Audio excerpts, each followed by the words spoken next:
Doctor अद्वैत संस्था Sawantwadi, instructor INCTSM, तासिका निदेशक कामेश माळकर। आज आपण या ठिकाणी हार्ड डिस्क पार्टिशन कशा प्रकारे करायचे हे शिकणार आहोत। त्यासाठी प्रथमतः पीसी ऑन करावा। पीसी ऑन केल्यानंतर प्रथमतः दिस पीसी ओपन करून दिलेले पार्टिशन चेक करावे।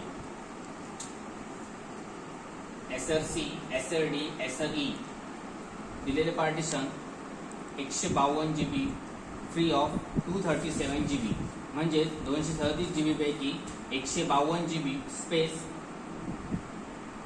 वेगवेगळ्या फाइल्सने भरलेली आहे।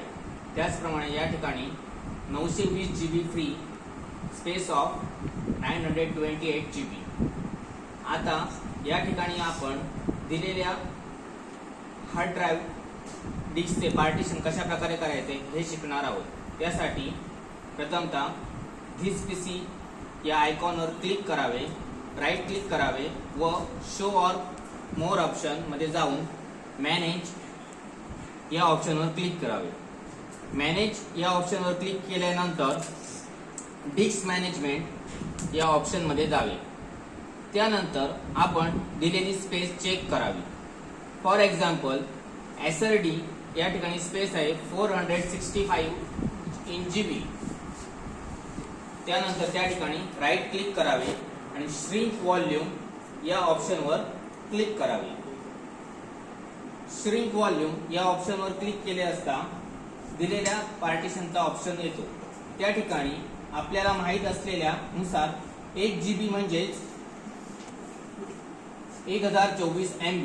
त्याप्रमाणे आपण दिलेल्या हार्ड डिस्कचे पार्टिशन 200 GB मध्ये कन्वर्ट करायचे आहे। For example 1024 MB multiplied by 200 is equal to 204800। This value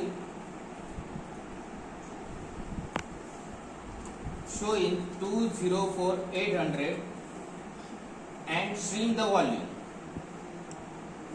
For example, this option will be created. This space is unlocated, meaning drive is completed but this space is unlocated. For example, do not show this drive in this option. म्हणजे या ठिकाणी आपल्याला तो drive दिसत नाहीये। तोच drive जर आपल्याला दिसायला पाहिजे तर या ठिकाणी पुन्हा डिस्क मॅनेजमेंट या ऑप्शनवर जावे आणि दिलेला अनलोकेटेड स्पेस लोकेटेड करून घ्यावे। त्यासाठी पुन्हा एकदा राईट क्लिक करावे, न्यू सिंपल व्हॉल्यूम या ऑप्शनवर क्लिक करावे। न्यू सिंपल व्हॉल्यूम या ऑप्शनवर क्लिक केल्यानंतर नेक्स्ट या ऑप्शनवर क्लिक करावे। घेतलेला व्हॉल्यूम क्रिएट झाला। For example 204800 means 200 GB।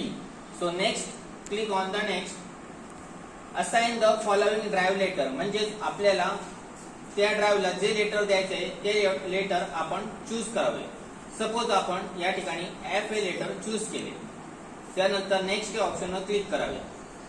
त्यानंतर फॉर्मॅट पार्टिशन असेल त्या नेक्स्ट ऑप्शनवर क्लिक करावे, जेणेकरून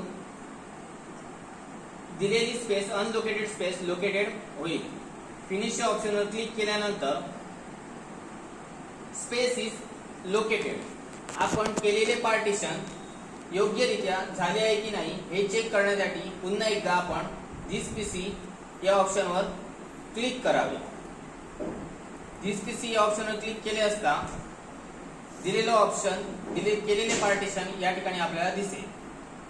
199 GB means like as 200 GB new volume F will be created successfully। अशा प्रकारे हार्ड डिस्कचे पार्टिशन करावे।